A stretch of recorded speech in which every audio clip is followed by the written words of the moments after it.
Hey friends, we're already on episode 10 of Create This Book. And the prompt we're going to start with today is create nostalgia. Make this page sentimental. Yeah, I exactly knew what to do on this page. So for me, as a late 90s / early 2000s kid growing up in Germany, Diddle stationery is super nostalgic. Most famous were the notepad sheets that literally every kid I knew was collecting and trading at the schoolyard and storing in big binders. And there was so much more merchandise. You could see Diddle everywhere at that time, from school bags to pencil cases to wallets to all kinds of school supplies and stationery. It was just such a fun and cute time. It wasn't too international, however. I think it was only marketed in Germany, Switzerland, Austria, France, and the Benelux countries, if I'm right. Anyways, for my sketch, I just did some overlapping diddle sheets, as well as a tin and a key charm. And I tried to include as many characters as possible.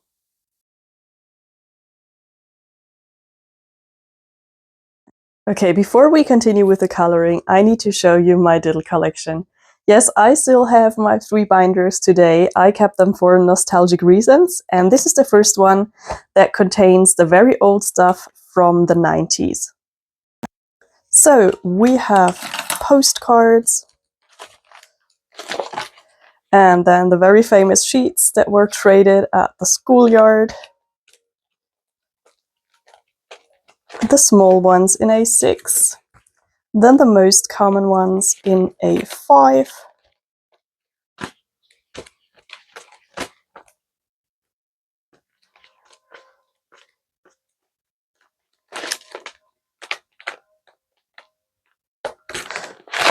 the large ones in A4,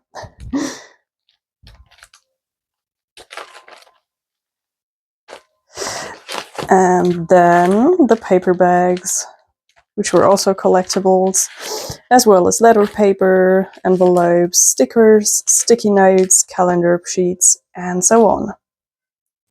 My second folder contains all the sheets from the 2000s. They have a colorful background now. And again, we have A6.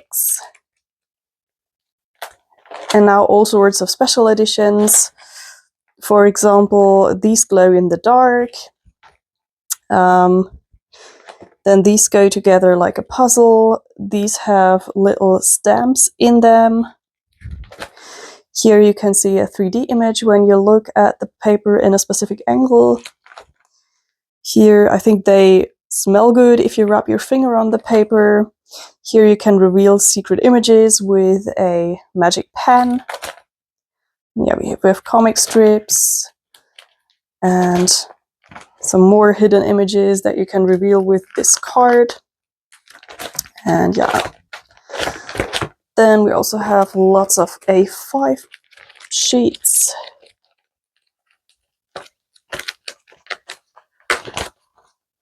And A4.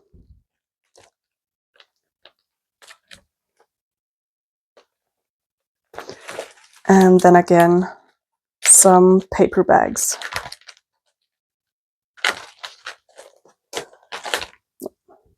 And in my third folder, I had the collector catalog, which lists all the sheets and postcards and letter paper.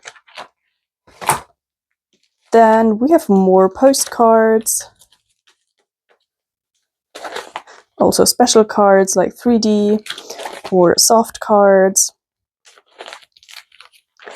Then lots of letter writing paper, those relief paper, stickers, sticky notes, and more paper bags. In fact, I know many adults who grew up in the 90s or 2000s that still have their Diddle folders. I mean, they contain so many memories and they were so valuable to us when we were kids, so it would just break our heart to give them away. Meanwhile, I started with the coloring. I first thought about using alcohol markers, but then I decided to use only colored pencils because I think this is closest to the original style. What is really important for me when I use colored pencils is to have a colorless blender, because only with that you can achieve this super smooth and even texture. Let me now quickly introduce the characters that you can see on these two pages. So on the first page, you can see Diddle, the white jumping mouse, and his dog Bebomble. Then we have Pimberly and Mimi Hops eating ice cream. Pimberly is a teddy bear and Mimi Hops is a fox rabbit. And above them is Akaturbo, who is a bird. And then we have the two sheep, Volleybell, the black one, and Vanillivi, the white one. On the second sheet, we have Diddlina, another white jumping mouse and Diddle's sweetheart. Then the horse Galoopy, the turtle Tipply-Taps, and Maxmere, who is a bookworm. And I have two more Diddles, one here on top of a tin, and the other one as a key charm with a cheese heart in his hands. If anyone is watching from Germany or surrounding countries, please let me know if you also collected Diddle as a kid, and if you maybe also have kept your folders until this day.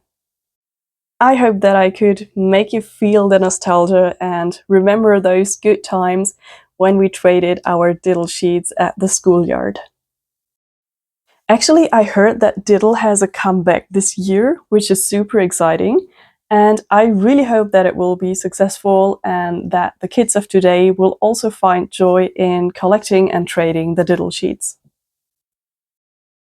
I'm glad I didn't go for alcohol markers. I think especially on the very small parts they might have spread and feathered out and it just wouldn't look good.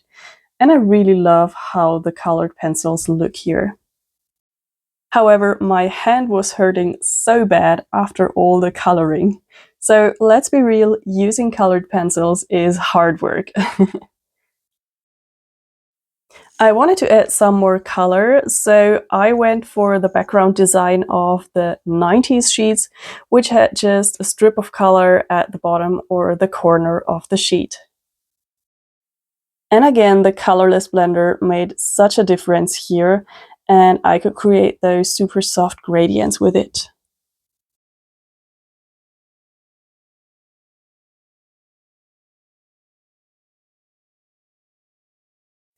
So the final step we have to do now is to add the grid, because all the Diddle notepad sheets had a grid on them.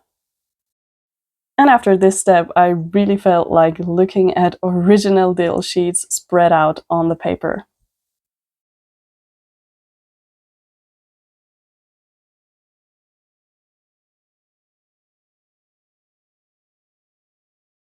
I prepared the background of the page off camera. I just did some red frame with an acrylic marker.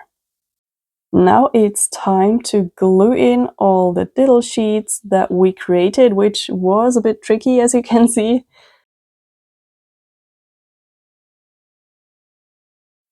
And on the other page, we have more sheets and the tin and the key charm. Last but not least, I cut off the excess at the edges. And with that, a super sentimental page is completed. Oh wait, almost completed. We still need some fun facts. In the 1990s and 2000s, trading Diddle sheets was a massive trend on German schoolyards. The individual sheets were treated like a secondary currency and collected in binders. In his very first sketch in 1990, illustrator Thomas Golitz actually drew Diddle as a kangaroo. Eventually, he turned the character into the iconic white jumping mouse. And with that, we have completed a super nostalgic page that brought back so many memories. Let's do another prompt. How about create a playlist? Think of songs that are special to you. Write down a few song titles and what they mean to you. My idea for this page was to do a compilation of the best movie soundtracks. I want to do little illustrations for the genres or movies with oil pastels. Yes, after using them in the Ghibli episode, I fell in love with oil pastels and got an entire new set with 48 colors. I love how vibrant they are and how well you can blend and create gradients with them. I was just struggling a bit with the browns because the pigments didn't really stay on the paper, but after using some sanding paper, it was okay. So obviously, this first illustration stands for the genre of Western movies. I added in the silhouettes of two cowboys with a colored pencil and finished the piece with adding some shadows. I have to admit I traced those silhouettes because it was too difficult to do them myself. Next, I traced the silhouette of a camel rider, and this illustration is for the movie Kandahar from the year 2023. I know that camels don't appear in the movie, so this was simply for aesthetic reasons. But I wanted to give it some desert vibes because the movie mainly plays in the desert of Afghanistan. The last movie is a German one. It's called Das Boot, which translates to The Boat, and it is about a submarine in the Second World War. Don't get me wrong, I don't enjoy watching war movies too much, but this specific one is really a masterpiece. You can visit the original film set replica here in Germany, which I did, and it was just an incredible experience. So here are some facts about this movie. Das Boot is one of the most authentic war films ever made. Director Wolfgang Petersen achieved raw, claustrophobic performances by isolating the actors on a sealed, moving replica set for months, pushing the crew to natural exhaustion and genuine mental fatigue. He deliberately forbade the cast from seeing the sunlight for months prior to and during shooting, so their skin would appear ghostly pale, perfectly mimicking real submariners. As this is a music-related page, I also wanted to add some staves with the most iconic melodies. The first one here is from Das Boot, and the second one from the Western movie The Good, the Bad, and the Ugly. Now, let's assemble the page. So, my playlist is a compilation of the best movie soundtracks. These are the song Auslaufen by Klaus Doldinger from the 1981 movie Das Boot. Then we have the main theme from the 1966 movie The Good, the Bad, and the Ugly by Ennio Morricone, as well as the main theme from the 1967 movie Day of Anger by Riz Ortolani. And finally, we have the song 1,000 Miles of Sand by David Buckley from the 2023 movie Kandahar. And here you can see everything glued in. Here is a recap of the 2 pages we completed in this episode. Thank you so much for watching. I hope you enjoyed this video, and I will be super glad to see you next time.